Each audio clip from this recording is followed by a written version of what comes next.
नमस्तेस्तु भगवन् विश्वेश्वराय महादेवाय त्र्यम्बकाय त्रिपुरान्तकाय त्रिकाग्निकालाय कालाग्निरुद्राय नीलकण्ठाय मृत्युञ्जयाय सर्वेश्वराय सदाशिवाय श्रीमान् महादेवाय नमः।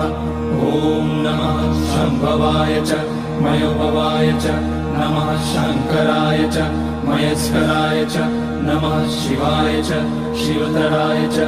ॐ त्र्यम्बकं यजामहे सुगन्धिं पुष्टिवर्धनम् उर्वारुकमिव बन्धनान् मृत्योर्मुक्ष्यमामृतात्।